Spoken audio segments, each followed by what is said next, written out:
Alicia Civera es pedagoga por la Universidad Nacional Autónoma de México, la UNAM, maestra y doctora en investigaciones educativas desde 2006 por el Departamento de Investigaciones Educativas del Centro de Investigaciones y de Estudios Avanzados, CIMBESTAT, una institución en la que actualmente es investigadora titular. Es Isabel Grana, por si no lo habéis identificado.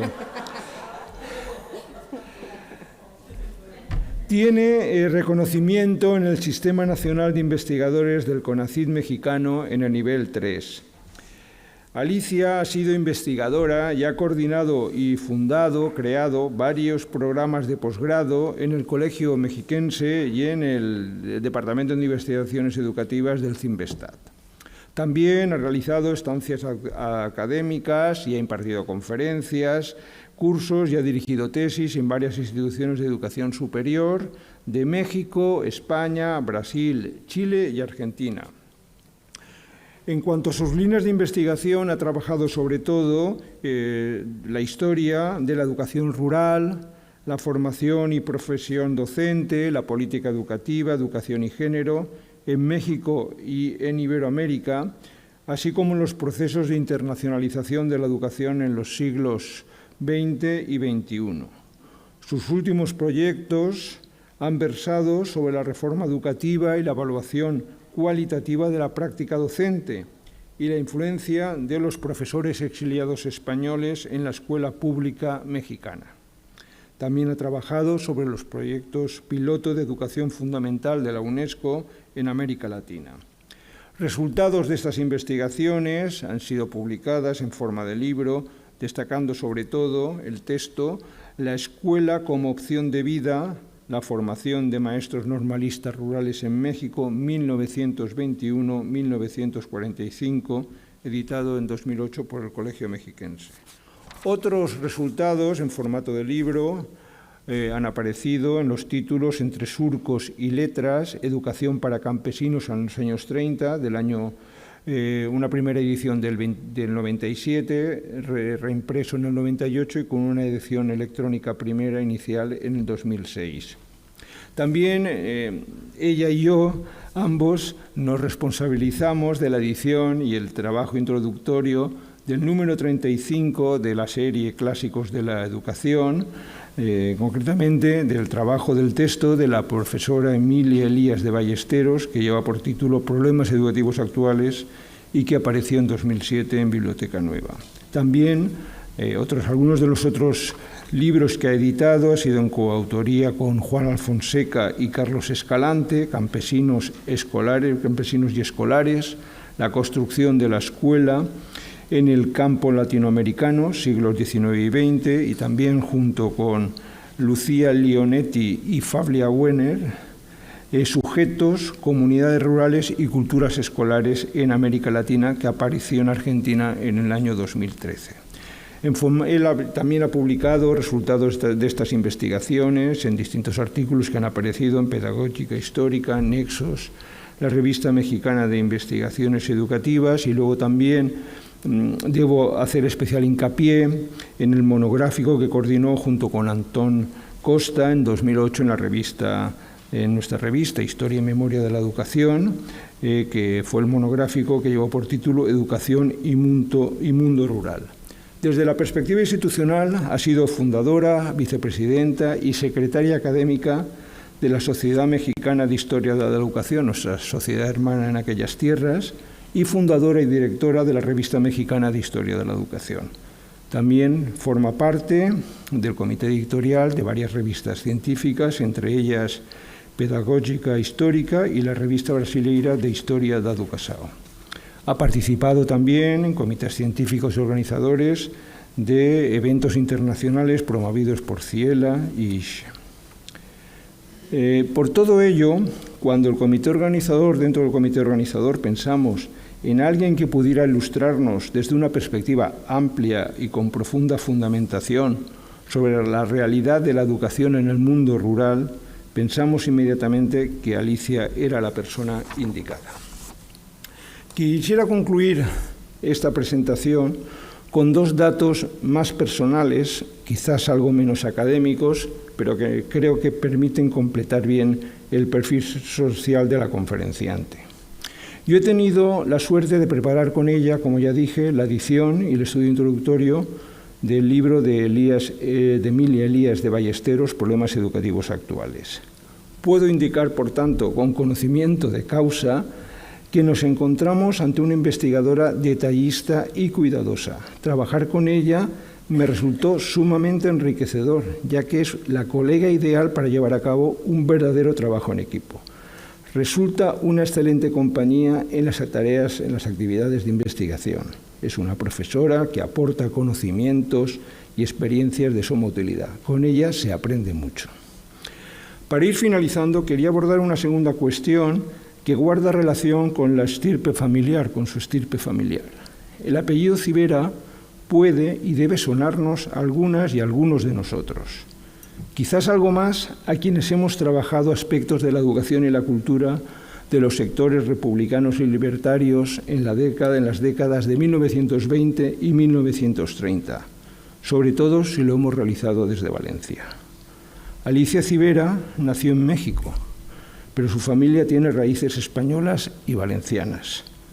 No estaríamos completamente equivocados si la encuadráramos en lo que se ha denominado la tercera generación del exilio republicano español de 1939 en aquellas tierras.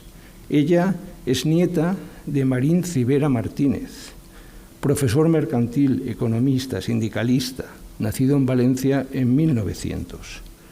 En el ámbito político, su abuelo formó parte del grupo treintista separado de la CNT, el cual en 1934 se transformó en el partido sindicalista que lideró Ángel Pestaña y al que Marín Civera sucedió en la presidencia del partido cuando aquel falleció en 1937. Sin embargo, Marín Civera fue mucho más conocido como promotor cultural. En 1930 promovió la publicación en Valencia de la colección Cuadernos de Cultura, que detrás de llamativas portadas diseñadas por Monleón y Renau, editaba textos de los más destacados escritores sociales del momento. Yo tengo en mi casa varios, he traído aquí el de El desarme moral de Rodolfo Llopis, ¿no?, con una portada de Renau. La distribución de estos cuadernos fue en paralelo con la actividad de Marín Civera en otras revistas muy interesantes como Estudios y Orto. Aunque la figura de Marín Civera ha sido estudiada por Paniagua, entre otros, bien merecería una investigación desde la perspectiva de las pedagogías alternativas y la educación en los márgenes. Marín Civera tuvo que exiliarse a México, trabajó allí en la editorial Unión Tipográfica Editorial Hispanoamericana, UTEA, y ya desarrolló allí toda su trayectoria, falleciendo allí. El exilio republicano español de 1939 fue en gran medida un exilio de familias. Marín Civera arribó a tierras mexicanas con su mujer, María Teresa, y sus dos hijos, María Teresa y Rodolfo. La familia no siguió exactamente el modelo tradicional de los refugiados y se insertó más intensamente en la sociedad mexicana. Rodolfo se casó con Alicia Cerecedo y tuvieron 5 hijos, todos educados en el Colegio Madrid, el más destacado de los colegios del exilio creado por los republicanos españoles en la capital mexicana. A la más pequeña le pusieron el nombre de la madre, Alicia Civera Cerecedo. Creo poder afirmar, sin temor a equivocarme, que todos y todas los aquí presentes estamos de acuerdo que por su trayectoria profesional y por esta última circunstancia del itinerario familiar, la doctora Alicia Civera Cerecedo, es la persona indicada para dictar la conferencia de clausura de este 21º coloquio de Historia de la Educación que estamos celebrando en Valencia, la ciudad de la que procede su familia materna. Alicia, cuando quieras. Muchísimas gracias por esta introducción, que es un regalo. Bueno, para mí es un gran placer estar con ustedes. Agradezco muchísimo la invitación a todo el comité y, bueno, toda la gentileza que han tenido conmigo. Y bueno, pues sí, dedico esta conferencia a mi padre y a mi abuelo, sobre todo a mi abuelo, que quizás las historias míticas sobre su trabajo como editor popular, en particular con los obreros, influyó en mi interés sobre el trabajo de los misioneros culturales y todos los proyectos educativos de la Revolución Mexicana. Supongo que algo hubo de eso. Y bueno, yo agradezco mucho el tema del encuentro. Es algo muy importante. ¿Me ayudas con la...? Sí. ¿Vale? Es un tema muy importante y voy a empezar aquí del pesimismo al optimismo en mi charla. Dicen que no hay pedagogía sin optimismo. ¿Cómo generar experiencias educativas alternativas hoy en día que respondan a la urgencia ecológica y los derechos humanos, que apoyen a mitigar la necesidad de emigrar, la violencia por raza, género, clase, religión o lugar de nacimiento o gustos o por lo que sea? Una educación emancipadora que abone a la eliminación de la miseria, la discriminación y la explotación. La simple clasificación de las mesas nos mete en aprietos. ¿Cuándo un proyecto o experiencia educativa es contrahegemónica? ¿Cuándo es subalterna o una educación en y desde los márgenes? A veces las fronteras son claras cuando el olvido, la negación y la opresión son sistemáticas y sostenidas en el tiempo de manera impenetrable.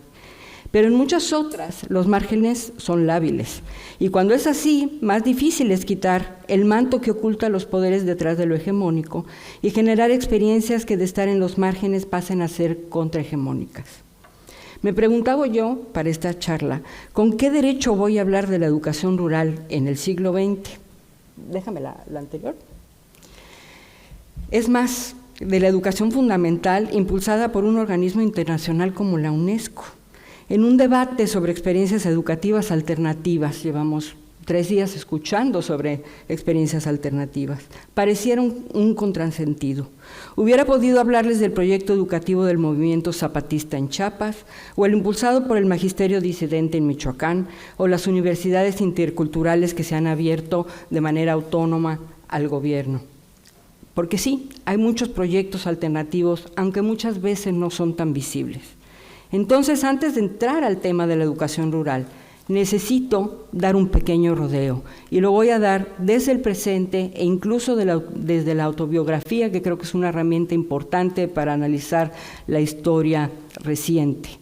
Para dar paso a repasar algunas categorías teóricas que me ayuden a abordar el tema de la educación rural.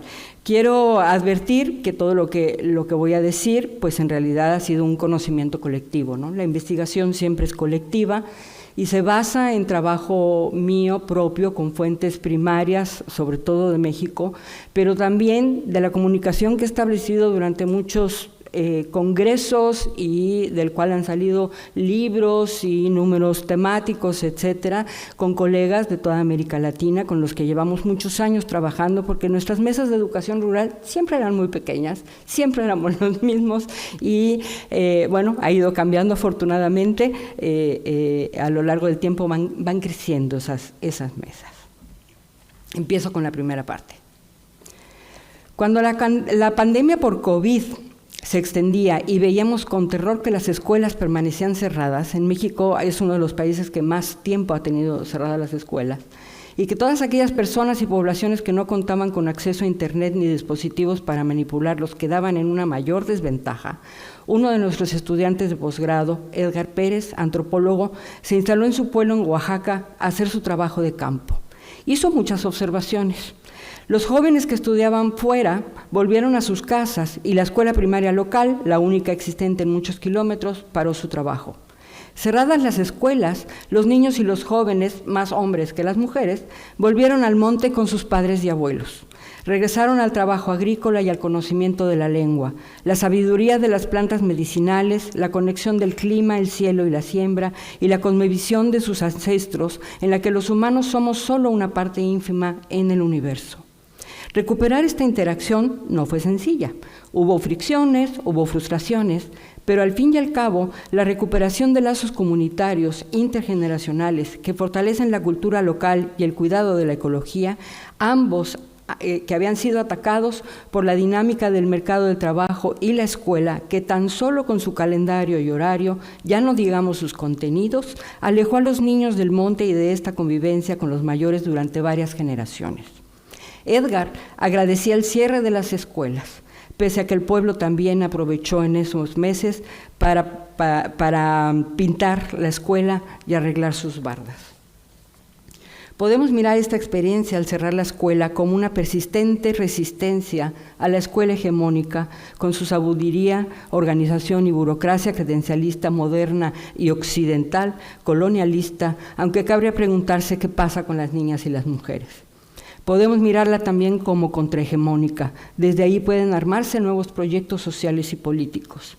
Podemos verla como educación en los márgenes, porque siendo realistas, lo cierto es que tiene poco futuro. Y dentro del espectro de oportunidades de vida, la niñez y juventud de este pueblo sin acceso a Internet tendrá muchas más dificultades para proseguir sus estudios y encontrar trabajo al estar tanto tiempo apartados de la escuela oficial, porque seguramente tendrán que emigrar tarde o temprano.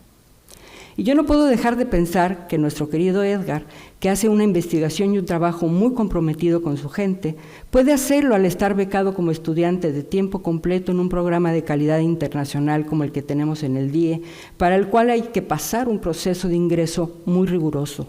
Él lo hizo gracias a su propio esfuerzo, el apoyo de su familia y de su comunidad, y la expansión de la educación rural, bilingüe y bicultural a lo largo del siglo XX y XXI, de los instructores comunitarios del Consejo Nacional de Fomento Educativo, que ni siquiera son docentes, pero son los que llegan a las comunidades más alejadas y mal comunicadas de los centros urbanos, de las escuelas rurales y sus programas compensatorios sostenidos por el gobierno federal, que trata de procurar cierta equidad entre estados y municipios, de la telesecundaria y el telebachillerato, este último un sector creciente, atendido por docentes sin contrato y mal pagados, a quienes no se pagó durante más de un año en la pandemia, y una universidad pública, la de la ciudad de Oaxaca, que por muchos años ha mantenido una política popular y aunque siempre en medio de dificultades económicas y disputas políticas y en los últimos peldaños de los rankings de calidad, o sea, siempre que aparece como en primer lugar de los peores, digamos, ofrece educación no gratuita, pero casi, y con una selección mucho menos estricta y discriminatoria que las de las universidades públicas famosas. Es decir, Edgar, como algunos otros indígenas en décadas recientes, llegaron al posgrado gracias a las escuelas cenicientas, como las llamó Antón Costa, como las ha llamado Antón, dentro del sistema educativo hegemónico, dentro de esta enorme maquinaria que clasifica, separa, jerarquiza, distinguiendo a quienes supuestamente saben de los que no, de los que podrán, de los que no. Edgar competirá en el empleo entre aquellos de altos certificados como si fueran iguales, pero no lo son. Él tuvo que aprender otra lengua, cambiar de vestimenta y ocultar muchas de sus formas de pensar y de hacer las cosas. Tuvo que emigrar desde muy temprana edad a poblados donde hubiera escuela, aunque fuera por televisión, apartándose de su familia y comunidad, que lo sostuvieron económicamente hasta que él mismo, siendo muy pequeño, pudo conseguir trabajo en poblaciones más grandes. No podemos decir solamente que lo hizo gracias a la escuela pública, porque ésta supuestamente se mantiene con los impuestos que pagamos. Pero no es así. En el tipo de escuelas en que pueden estudiar los indígenas, la escuela es construida y sostenida, como ven en la foto, por la población, que tiene que poner su trabajo y su dinero, además de pagar los impuestos y de los recursos que utilizan al sostener la inmigración de sus jóvenes. Así que sí, es importante mirar ¿qué hay de alternativo, marginal y contrahegemónico en los proyectos de expansión del sistema educativo en las áreas rurales y la creación de distintas estrategias institucionales y curriculares impulsadas desde el siglo XIX, pero sobre todo en la primera mitad del siglo XX? Mi formación fue muy diferente a la de Edgar. En ella podemos ver otros ejemplos de las paradojas entre la educación hegemónica y alternativa. Estudié en una escuela heredera de la renovación pedagógica en España, algo excepcional dentro de las opciones de educación particular en México, en la que prevalecían las escuelas católicas. A la tradición pedagógica de los refugiados se sumó en los años 60 y 70, cuando yo entré a estudiar, el ambiente cultural de los nuevos maestros y estudiantes becados, los refugiados de las dictaduras militares de varios países de América Latina. Ahí tuve los mejores maestros de matemáticas, conocí el boom de la literatura latinoamericana y la solidaridad social en casos de emergencia, como por ejemplo durante los terremotos, que nos movilizó mucho. Pero no dejaba de ser una escuela de hijos de españoles, en la que mi mamá no encajaba mucho en el ambiente porque ella era mexicana, y de ser una escuela privada, que por más que se jactara de ser de izquierdas, de cobrar cuotas no tan caras, de ser una institución sin fines de lucro y de tener un programa muy amplio de becas, es una escuela de élites, porque en México quien puede pagar una colegiatura, así sea baja, es una élite. De hecho, todas estas características hacían más difícil para nosotros, desde dentro, darnos cuenta de nuestra posición de clase y nuestras cerrazonas y ambientes más mexicanos y populares, con los que enfrentaríamos un mayor contacto en la universidad pública. Y esto, créanme, es algo que ha salido mucho en el debate público en los últimos meses. En la UNAM, un compañero en la Universidad Nacional Pública, un compañero me dijo que nunca antes había conocido una hippie de izquierdas, guarache y morral, que llegara a la universidad en coche. Hice la primaria en plena reforma educativa que se había implementado después de la matanza de estudiantes del 68 por un régimen autoritario que se decía popular, que mató de nuevo a estudiantes normalistas en el 69 y universitarios en el 71, por solo mencionar algo de la violencia que hubo dentro del sistema escolar en esos años. Pero gracias a esa reforma exigida por el movimiento estudiantil y los movimientos urbanos populares, se modificaron los planes de texto únicos y gratuitos que se habían mantenido sin grandes alteraciones desde los años 50. Y yo y toda mi generación tuvimos un libro de primer año con el que aprendimos a leer de la mano a grandes poetas, una educación sexual en el tercer año, que no existía antes, aunque en muchos estados se quemaban los libros o se entregaban sin las páginas que contenían ese tema, y una formación en ciencias pensada a partir de la experimentación. Eso sí, los indígenas solo eran mencionados en los libros de texto como parte de las culturas que existieron en el pasado antes de que Colón descubriera América, y la Revolución Mexicana se mostraba como impulsada por Madero, Zapata, Villa, Obregón y otros caudillos que parecían los grandes amigos, ¿no?, sin tomar en cuenta que las luchas entre ellos hicieron que hubiera una guerra que se prolongara durante 10 años y muriera cantidad de gente, ¿no? La revolución se planteaba como la base de la libertad y la democracia de todos los ciudadanos mexicanos bajo el orden unipartidista del PRI, el Partido Revolucionario Institucional, con sus siglas en verde, blanco y rojo, los mismos colores de la bandera nacional. El PRI era la revolución y era la nación, lo era todo. Esa reforma también puso atención a los adultos. Participé en las campañas de alfabetización del gobierno. Si bien en la misma época habían experiencias de educación popular impulsadas por movimientos urbano-populares, el Partido Comunista o grupos católicos de la teología de la liberación para los cuales la alfabetización era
sujeta, al que se coloca en lugar del que no sabe y que tiene que aprender.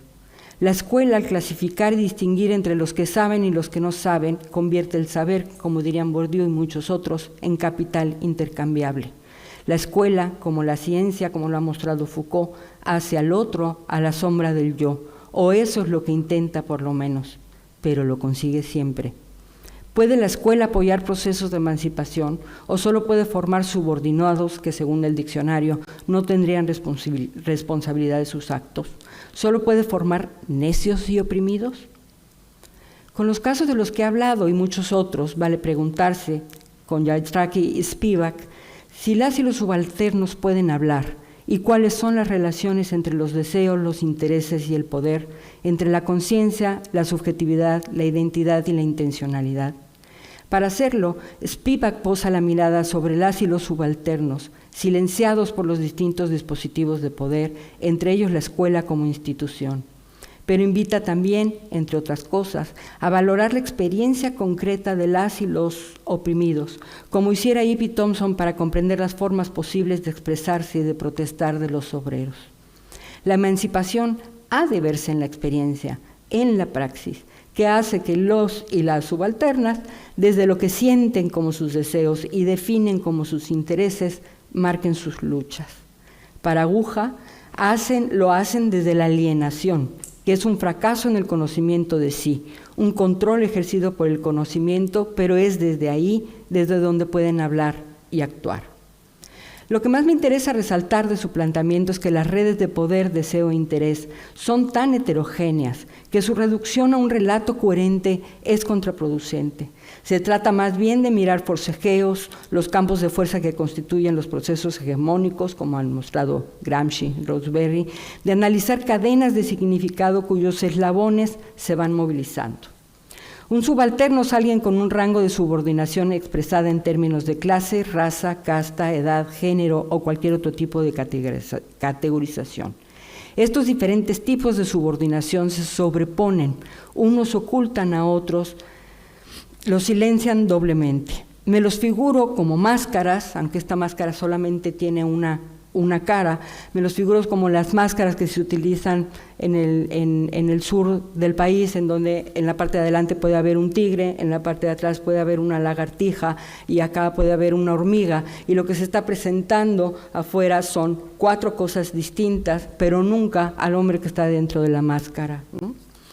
O a las ciudades pintadas por Calvino en una de sus obras, que son 2 caras de la misma ciudad en un papel, y lo que está acá nunca puede ver lo que está acá, pero la constituyen la ciudad de todos juntos, ¿no?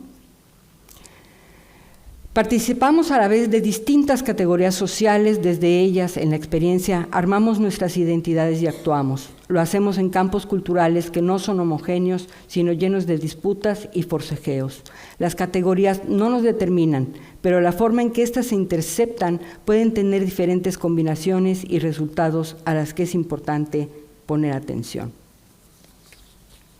Estas diferentes caras en los procesos de dominación, emancipación, repercuten en formas de acción y en luchas específicas, y no podemos desdeñar su poder transformador, muy limitado, pero al fin y al cabo dislocador, expresado ya sea en actos cotidianos o en movimientos sociales, en actos de habla.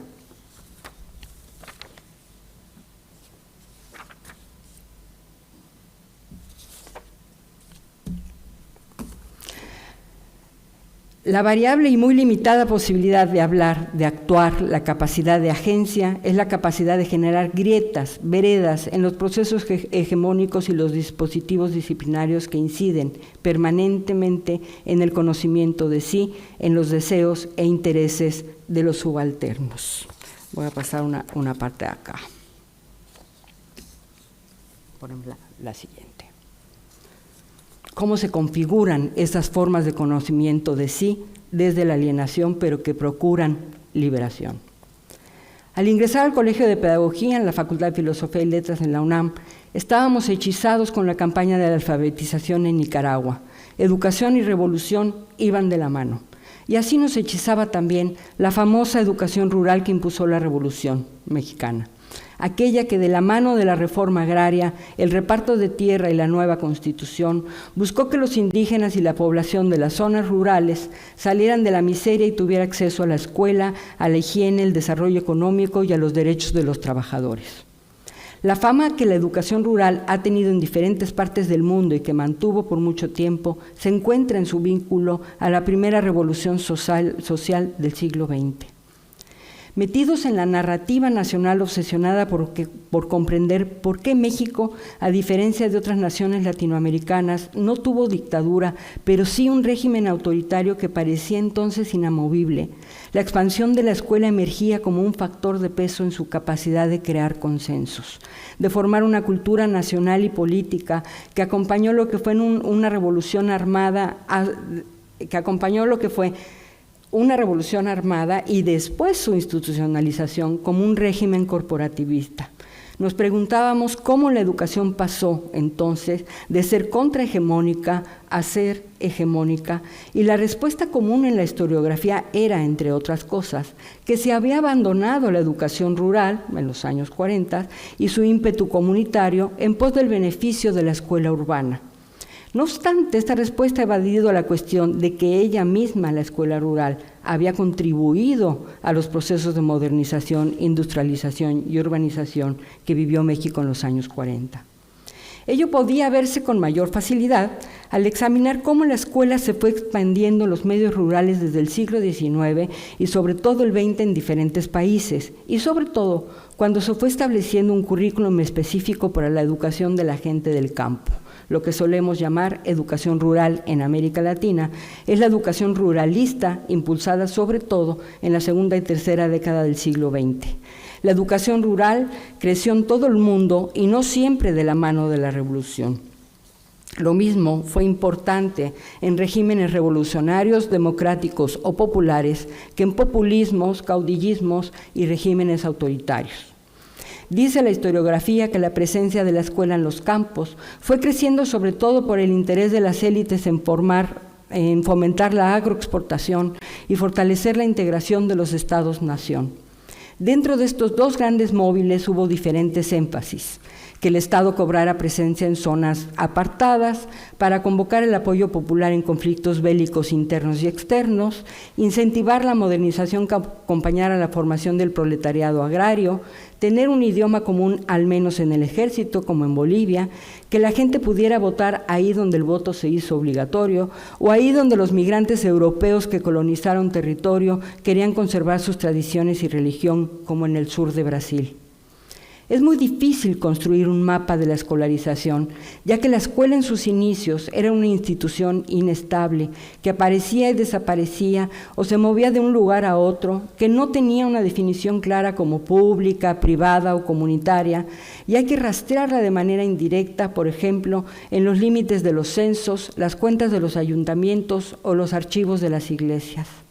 Algunos de estos rastreos, como los de Adriana Escolán en Argentina y varias investigaciones de México, muestran la existencia de iniciativas educativas locales, algunas comunitarias como en Colombia, que no provenían de las élites y que muchas de las escuelas que en la documentación oficial aparece como nueva escuela, ¿no? Aparece como, se abrieron tantas escuelas. Lo que aparece así como nueva escuela por los gobiernos estatales o nacionales, en realidad existían desde antes, sostenidas por iniciativas ajenas al Estado-nación. No obstante, sigue siendo válida la interpretación general de que el crecimiento se vio favorecido, hubo una mayor permanencia, cuando los Estados-nación lograron concentrar capital y centralizar sus crecientes sistemas educativos, apropiarse de las escuelas comunitarias. Pero como todos sabemos, la escolarización en el campo tuvo un avance mucho más lento que en las ciudades y se fue jerarquizando el sistema educativo con una escuela graduada y equipada, planteada como lo óptimo, y otra, como la Cenicienta, que no logra terminar los años escolares, sostener la asistencia de la niñez ni la permanencia de los profesores, que cubre menos años escolares, o que tiene que alternarse para atender a niños en un momento y a niñas en otro. Es decir, se construyó un sistema dual en el cual tenía ventaja el modelo escolar de la ciudad. La siguiente. Los esfuerzos educadores de las élites latinoamericanas se vieron afectados por la falta de recursos, los conflictos políticos, la escasez de vías de comunicación o la falta de mecanismos más eficaces en los sistemas educativos que comenzaban a conformarse. Pero también, hay que decirlo, porque no les interesaba la escolarización en todas partes. Además de lenta, la escolarización fue muy desigual y selectiva, dependiendo en gran medida de los intereses económicos o políticos involucrados. Pero para los pedagogos y políticos de la época, el principal motivo de la lentitud y fracaso escolar fue la resistencia de la gente al proyecto modernizador de la escuela y el trabajo infantil. Dicha resistencia ha sido repetida por la historiografía porque es lo que quedó plasmado en los informes de la burocracia estatal y la educativa, y ha sido interpretada por los antropólogos como muestras de supervivencia de los pueblos originarios a la imposición del esquema occidental de vida. Sin menospreciar tampoco la existencia de esta resistencia, lo que quiero destacar es que el discurso de resistencia de la población de los campos a la escuela abonó la configuración de una imagen que lograría hacerse hegemónica de lo que era y debía ser el campesino, así en singular y masculino, que se relacionaba a la definición de la ruralidad como lo atrasado, lo ignorante y lo aburrido. Entrado el siglo XX, la escuela rural obtuvo un lugar especial en la consolidación de nuevos regímenes políticos como el de Vargas en Brasil, el peronismo en Argentina y el revolucionario, especialmente el cardenista y su proyecto de educación socialista en México, mientras en las Antillas la ocupación norteamericana se enfocaría en el impulso de la agroexportación, que luego aprovecharía también el régimen dictatorial de Trujillo en Santo Domingo. La educación rural en el siglo XX cobraría nuevos sentidos. Su definición se iría armando en los debates, complicidades o exclusiones de capas de diferentes profesionistas, educadores, economistas, trabajadoras sociales, ingenieros agrícolas, con las distintas culturas disciplinarias y profesionales que buscaron métodos más científicos para procurar el cambio de las mentes y la construcción de un nuevo campesino moderno que se integrara a la nación.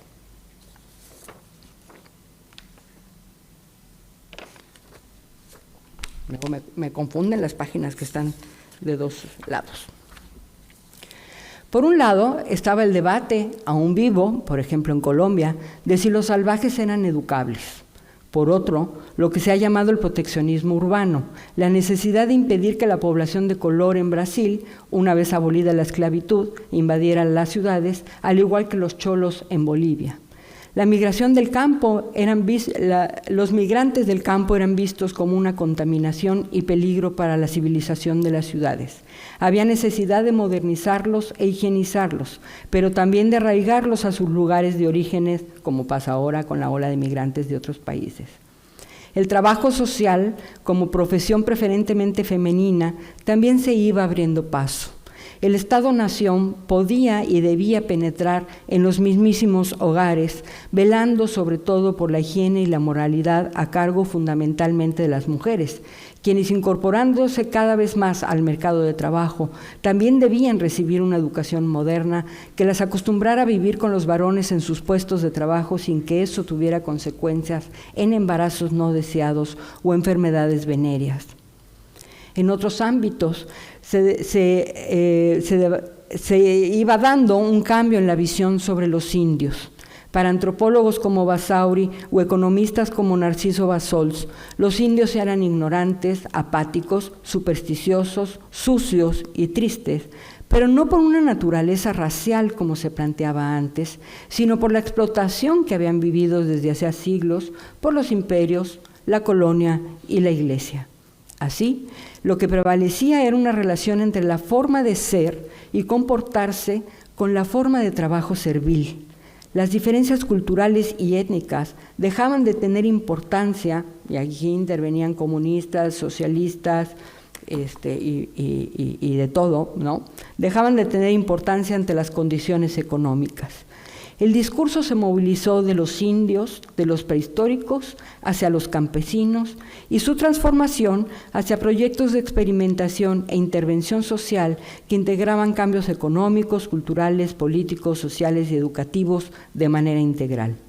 El eje sería la escuela, una de las primeras instituciones estatales en muchas zonas del campo, además del ejército. Para los ingenieros agrícolas, enseñar a leer no era una prioridad. Lo importante era la capacitación agrícola, y esta debía ser oral, porque así era como se comunicaban y entendían los campesinos entre sí. Para los pedagogos, imbuidos de la nueva escuela, algunos, no todos, la cuestión estaba en el diseño de una escuela más cercana a las necesidades del alumnado, pero primero había que conocerlo, había que investigarlo. La creatividad en la cantidad de modalidades y estrategias que se generaron para transformar la mente de los campesinos fue gigantesca. Misiones culturales viajeras o permanentes, escuelas regionales campesinas, escuelas de concentración, casas del pueblo, internados indígenas en las ciudades, internados para población de color afuera de las ciudades, escuelas normales regionales, escuelas prácticas agrícolas o escuelas granja, escuelas mixtas o coeducativas y otros. Muchos de ellos fueron planteados como experimentos sociales, gracias a lo cual, en parte, fueron más documentados. La narrativa de las y los maestros que solitariamente trabajaban en las pequeñas escuelas rurales con harto empeño nos ha atrapado por décadas con mucha facilidad. Pueden pensar aquí en España desde las descripciones cariñosas, me encanta la expresión, las descripciones cariñosas de Bello por las diferentes escuelas de España. Quizás, dice una amiga, fue de los primeros etnógrafos educativos en la historia. El relato del primer día de escuela de Vicente Calpe Clemente en aquel pequeño local escolar, y que de los adultos diría, lo cito: me entristece sus vidas quemadas en una absurda estrechez de horizontes. Alguien les robó su infancia y su juventud, obligándoles a vivir en las fronteras de unos kilómetros cuadrados de montañas sin enseñarles, sin darles a conocer las 1000 maravillas que hay en el mundo. Esto está citado en un libro de la Renovación Pedagógica Valenciana, publicado por Carmen Agulló y Alejandro Mayordomo. Resulta estrujante escuchar los relatos de los maestros rurales, y más aún de las maestras, que se enfrentaban a todo tipo de peligros y obstáculos con tal de mantener abierta la escuela y desarrollar proyectos, o del entusiasmo de las misiones pedagógicas y culturales y de los mismos pobladores que las recibieron. El relato de fundación de escuelas es siempre heroico y sigue siendo inspiración de muchos de los maestros que llegan ahora a las comunidades rurales. Les voy a leer un parrafito de Rafael Ramírez, que fue uno de los principales impulsores de la educación rural en México, que decía así: nuestras comunidades rurales, por regla general, parece que viven aletargadas y como inconscientes de su propio vivir. Si sus miembros se dieran plena cuenta del atraso de su vida, aunque solo fueran sus direcciones cardinales, seguro es que desplegarían extraordinarios y sostenidos esfuerzos para asegurarse una existencia mejor. Día tras día llevan la misma pobre rutina, sin preocuparse por inventariar de tiempo en tiempo la mezquina riqueza cultural de su vida y sin sentir tampoco anhelos por encauzarla sobre los senderos de una evolución progresiva. Verdad es que nadie les ha enseñado a examinar y a criticar su propia vida, ni nadie tampoco les ha sugerido los modos o maneras de alcanzar una vida más satisfactoria. Si alguien en la escuela, por ejemplo, les hubiera enseñado eso, el México rural no estaría a tantos años y aún siglos de retraso en comparación con el México urbano. Educar a una comunidad rural es poner a sus integrantes en condiciones de apreciar por sí mismos la pobreza cultural de su vida actual y capacitarlos al mismo tiempo para constituirse en los autores de su propia transformación y mejoramiento.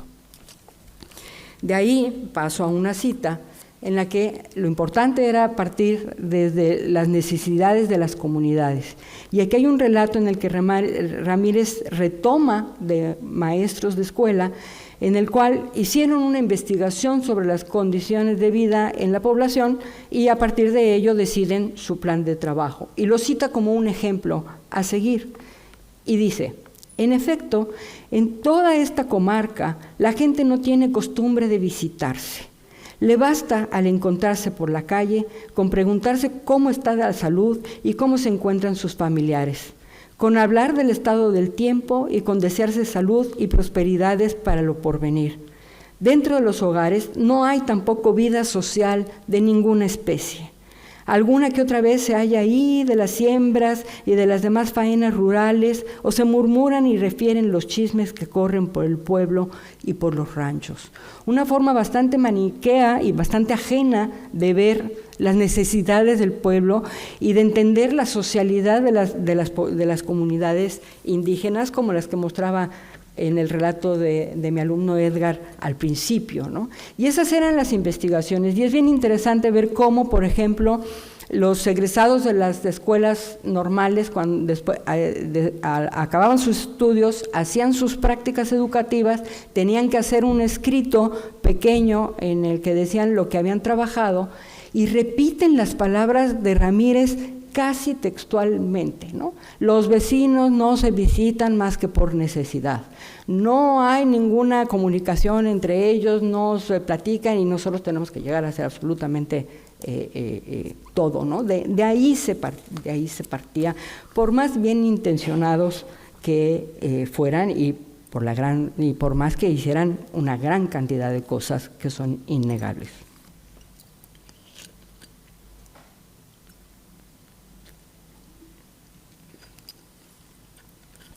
La escuela en muchas partes expandió sus muros, tratando de convertirse en el centro de las comunidades. ¿Cambiamos de foto? Esa ya está aburrida. Es lo que hay que transformar. La escuela en muchas partes expandió sus muros, tratando de convertirse en el centro de las comunidades. Esta fotografía me encanta. Es de Toussaint, un importante fotógrafo. Es el Palacio Municipal de Cuernavaca, es una expresión pictórica del muralismo en los años 30 en México, y están los campesinos viendo cómo son retratados.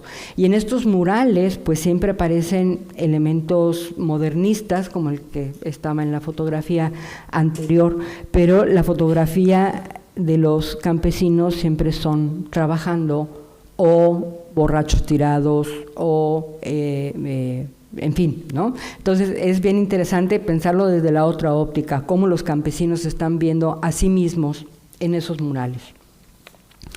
La escuela en muchas partes expandió sus muros tratando de convertirse en el centro de las comunidades, en algunos países como en México desplazando las iglesias, para trabajar con la niñez, la juventud y la población adulta por igual. Las necesidades de la gente del campo eran distintas a las de las personas urbanas, decían. Por eso, era suficiente que los campesinos de todas las edades supieran leer y escribir y las operaciones matemáticas básicas. Pero en cambio, era imprescindible que aprendieran a seleccionar semilla, usar el arado, a diversificar la siembra y el tipo de ganado y desarrollar industrias locales, ponemos la siguiente, que conocieran sus derechos y obligaciones ante el Estado, en el caso de México porque era revolucionario, así como formar cooperativas de producción y consumo. Debía alejarse de la superstición para acercarse a los conocimientos rudimentarios producidos por la ciencia, ahorrar y adoptar diversiones sanas, alejándose de los juegos de apuestas y la embriaguez. Los maestros y maestras debían fomentar nuevas formas de socialización, como los deportes, así que ponemos la siguiente, como los deportes, las obras de teatro, de títeres, que ayudarían a los campesinos a ser alegres, vigorosos y tener iniciativa. Quizás tuvieron razón, porque en estas estadísticas que hacen cuestionarios de felicidad en el mundo, México aparece como un país muy feliz. Las maestras debían instruir a las mujeres respecto a la alimentación, la forma de disponer las cosas en las casas y mantenerlas ventiladas y adornadas con plantas de ornato. Los maestros de artes en México debían recopilar canciones y bailes construyendo nuevas sensibilidades. El folclore nacional, que incluye piezas de un lado pero no de otro, uniéndolas con las de otras partes, vaciándolas de significado al separarlas del papel que cumplían en las celebridades religiosas y comunitarias. De ahí el mariachi con el jarabe tapatío de Jalisco, del centro del país, a un lado del baile de los viejitos de Michoacán o de las tehuanas de Oaxaca al sur, que se bailaban en las escuelas primarias de todo el país y que todas y todos sentimos como bien mexicanos, sobre todo el día 15 de septiembre, el día de la conmemoración del grito de independencia. Por primera vez, recuerda José Santos Valdés, un misionero cultural, los bailes y trajes típicos se presentaron en el mismísimo Teatro de Bellas Artes de la capital del país. Es decir, es la primera vez que las manifestaciones culturales son llevadas al teatro top, en el que solamente se presentaban óperas y orquestas clásicas y demás, y se llevan como un espectáculo, pero completamente vaciadas de su sentido original, ¿no? En Argentina igual se recopilaban, es algo que ha trabajado Miriam Sodwell, destacando la cultura de los gauchos en la construcción de una cultura popular que niega y devalúa y encasilla las diferentes manifestaciones culturales. Así se genera consenso, ¿no? Tienen presencia, pero con un significado diferente. Hay un traslado en el sentido, como lo dice Spivak. Que se diera mayor importancia a una actividad u otra, ¿no? La económica, la cultural, la social, todas estas que se pretendían hacer, que se diera mayor importancia a una actividad u otra, dependía de las condiciones de cada país o región. En México el énfasis se puso en los aspectos políticos por el fortalecimiento de un corporativismo estatal desde arriba. En otros, en la unificación del idioma, mientras que en otros, como Brasil, prevalecieron los objetivos económicos, siempre bien acompañados de discursos que colocaban a los gobiernos como garantes de los derechos del pueblo y de los campesinos en especial. Ello dependió también de los forcejeos políticos. En las escuelas agrícolas de Argentina, la influencia del anarquismo fue muy importante en la conformación de cooperativas, algo muy diferente a México, en donde se sobrepusieron nuevas formas de explotación del campo, que si bien rompían con los grandes latifundios, tampoco retomaban las formas comunitarias de organizar el trabajo colectivo. Ante la ocupación norteamericana, los intelectuales dominicanos defendieron férreamente su idioma, cosa que no sucedió, por ejemplo, en Puerto Rico. La respuesta de la población a estos proyectos también fue muy variable.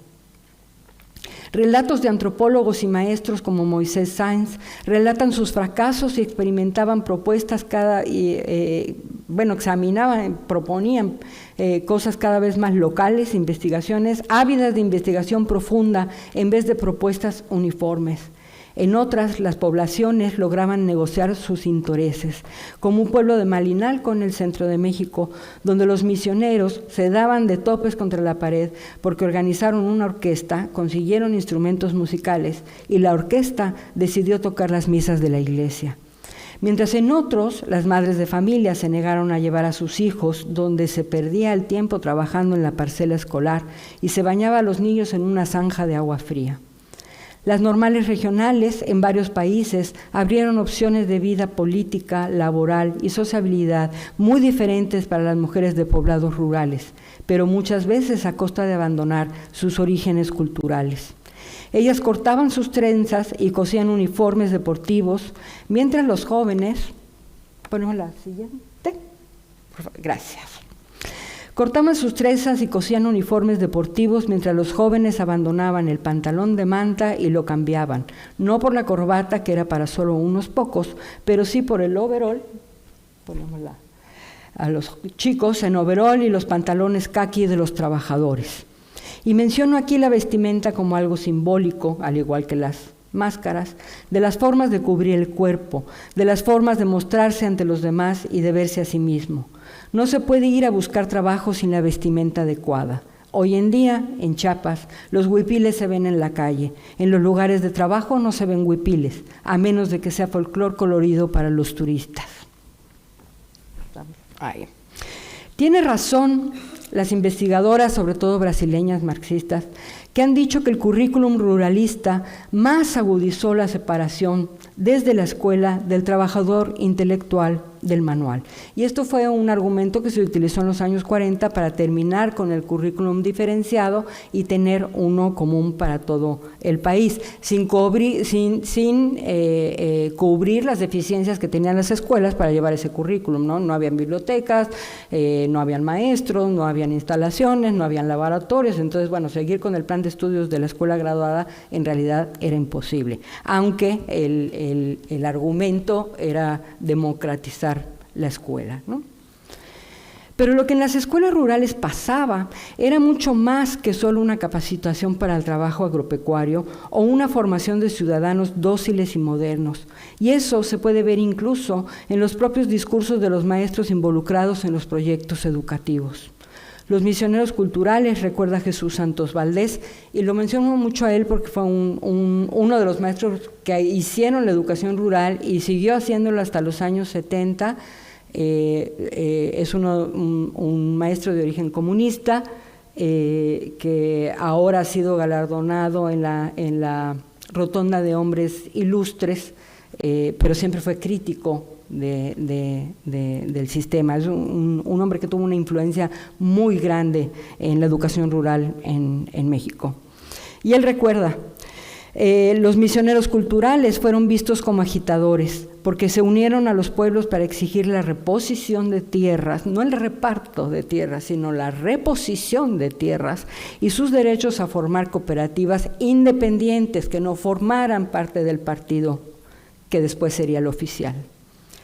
Tan se salieron del redil los misioneros que en 1937 el gobierno de Lázaro Cárdenas, que representó el punto cúspide del radicalismo de la revolución, mandó clausurar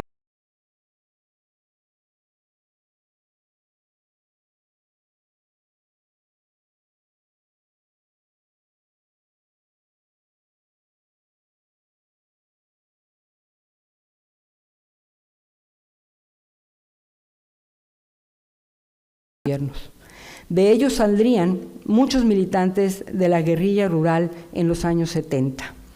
También de estas instituciones y de las escuelas racionalistas formadas en Yucatán, basadas en Ferrer Guardia, en el sureste, en la primera y segunda década del siglo XX, salieron ligas femeniles que lucharon por el voto hasta conseguirlo en los años 50, desafiando el discurso maternalista oficial. De los esfuerzos de las maestras rurales surgieron muchas cooperativas que cambiaron la vida de las mujeres en los campos por completo, porque permitieron comprar molinos que les liberó de un trabajo muy pesado y al que dedicaban mucho tiempo. Todos estos proyectos lo mismo estaban inspirados por la escuela progresiva y de la acción de John Dewey que por las ideas anarquistas de Ferrer Guardia o la escuela soviética. Hay una gran variedad de inspiraciones, apropiaciones y combinaciones a veces eclécticas y muy originales.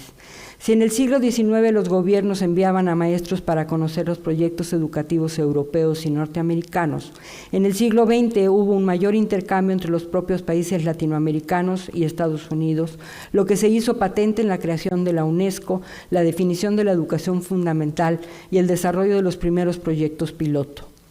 Una de las primeras tareas del organismo fue recuperar experiencias educativas con un sentido comunitario o lo que llamaríamos ahora de pedagogía social, llevadas a cabo en todo el mundo. Y pese a las dificultades de los idiomas, recopilaron muy rápidamente más de 420 experiencias en Asia, Europa, América y en menor medida en África. En 1947 fue esto. De algunas de ellas, orquestadas desde los afanes de pacificación y concordia mundial del organismo, salió la definición de educación fundamental, una definición pobre y laxa ante el desacuerdo de los líderes de la sección educativa, que quedó en términos de luchar en contra de la pobreza, la ignorancia, la salubridad, procurando una economía rural equilibrada.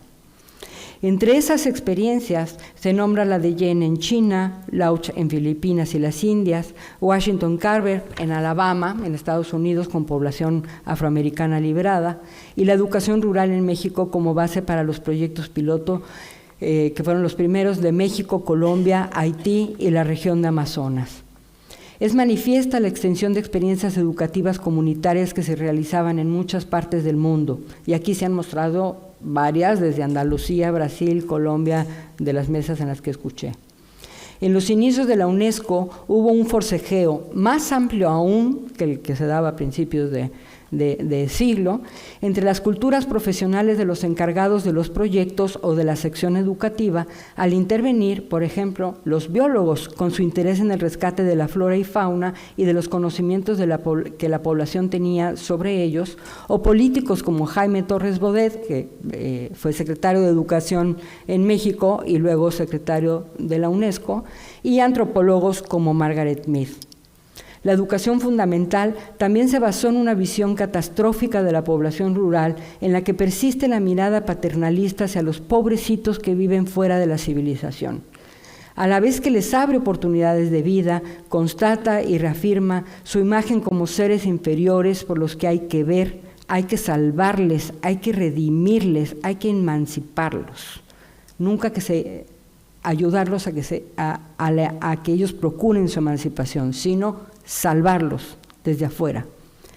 Conocer a los otros para generar estrategias se convirtió en un objetivo muy instrumental, un simple método que muy pronto quedaría en manos de los intereses norteamericanos en el contexto de la Guerra Fría, que sí supo darle un sentido, sobre todo a esta idea de la economía rural equilibrada. Esto no pasó en los primeros proyectos pilotos.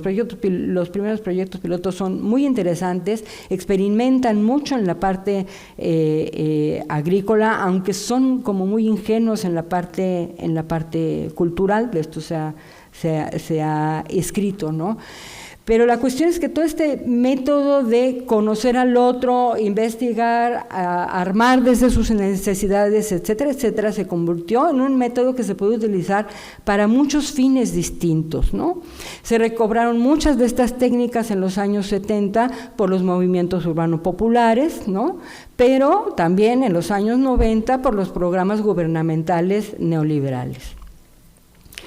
No por ello podemos desdeñar los beneficios que estos proyectos educativos, sobre todo los primeros, piloto, tuvieron para muchas y muchos niños y jóvenes que dentro del sistema educativo hegemónico han encontrado oportunidades y han construido huecos para luchas contrahegemónicas. No en vano, el auge de los movimientos que en las últimas décadas luchan por defender la educación pública y gratuita. Las y los estudiantes, buscando mejores oportunidades de vida y de organización social, son el mejor producto, deseado o no, del sistema educativo hegemónico.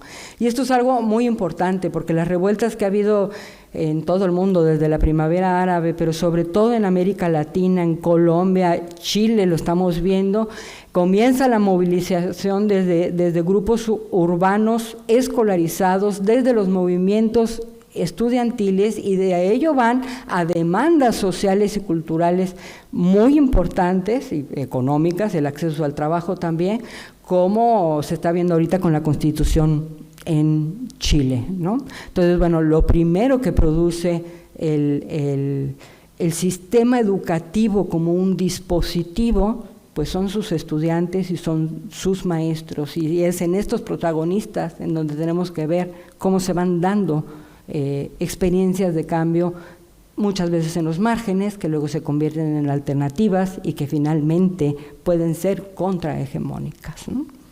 Muchas gracias.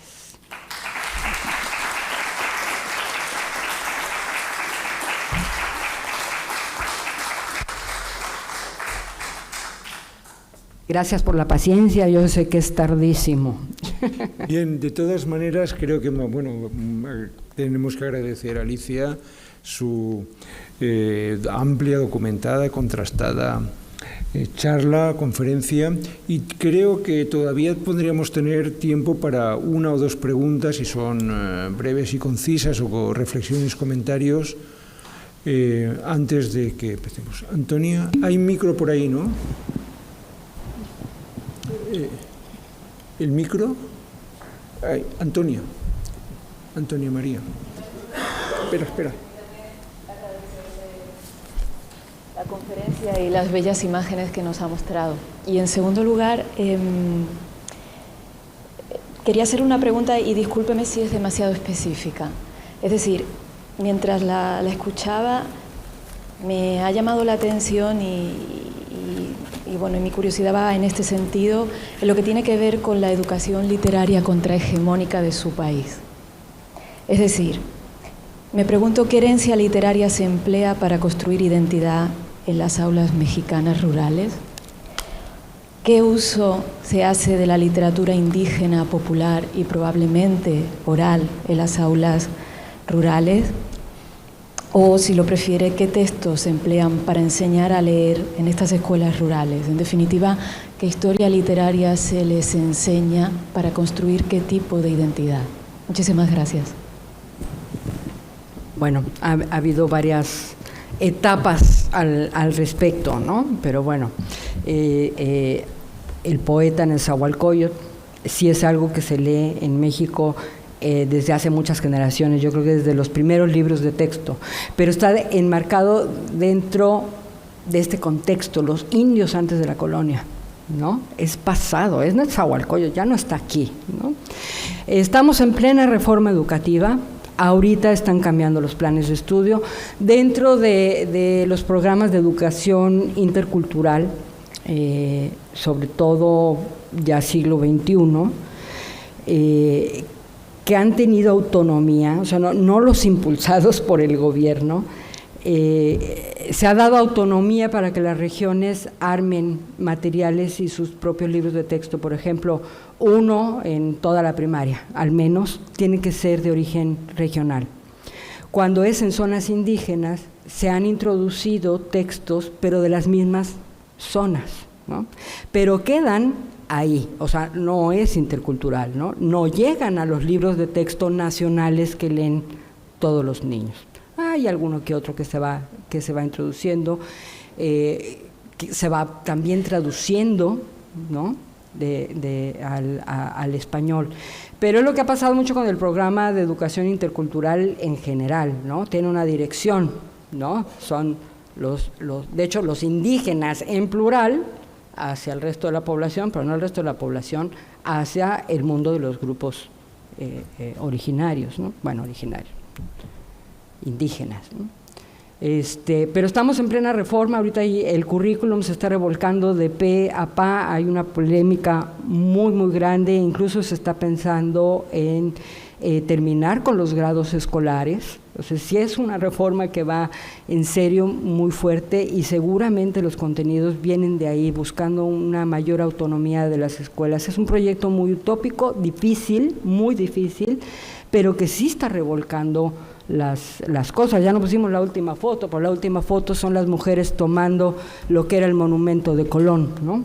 Eso es lo que está ahorita prevaleciendo, ¿no? Se tumba el monumento de Colón, el gobierno hace un concurso y entonces lo gana un escultor que hace la imagen de una mujer indígena, representativa de las mujeres indígenas de todo el país, que no es hecha por un hombre que no tiene nada que ver con los otomís o con los yaquis del norte, ¿no? Que no sirve de nada, y antes de ponerla, las mujeres toman el monumento y montan arriba la imagen de mujeres en negro, sin rostros, y lo llenan con las cruces de todas las mujeres que han sido desaparecidas, ¿no?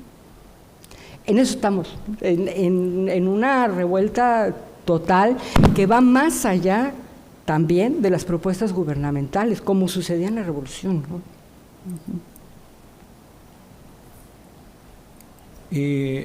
Una última, ¿hay alguien más?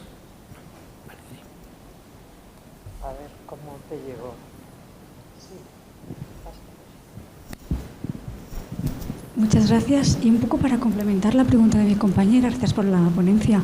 Me preguntaba si en estas escuelas rurales se fomenta o se respeta la tradición oral de producción de conocimiento. Ya ha mencionado textos escritos de un canon. Me preguntaba si se fomenta lenguajes alternativos, como sería la oralidad, en esa transmisión, producción de conocimiento local. En los últimos, desde los años 80, que la educación bilingüe empezó a tener más auge, Sí, pero nuevamente en esos contextos, no hacia afuera. En el caso de la educación rural, y podría decir que quizás incluso en América Latina en general, no, se pensaba en la lengua de una manera mucho más instrumental, ¿no? Si la enseñanza se daba oral, fue algo que impulsaron mucho los ingenieros agrícolas, porque solamente así entienden. A lo mejor no van a aprender a leer y a escribir nunca, ¿no? Pero así es como ellos pueden entender, entonces hagámoslo así. Y había también recuperación, como parte de esta recuperación del folclore y demás, recuperación de historias de los ancianos, etcétera, etcétera, ¿no? Sí se hacía, pero no, fue poco, fue muy poco. Bien, pues con esto vamos a dar por finalizada esta parte y ya pasaremos a los actos finales de este 21º coloquio. Y bueno, muchas gracias, reiterar la gratitud a la doctora Alicia Civera Cerecedo por abrirnos la perspectiva y bueno, insistir en que somos una pequeña parte de un universo mucho mayor que tiene muchísimas cosas para ofrecer y de la que podemos aprender muchísimo. Muchas gracias por su asistencia. Gracias.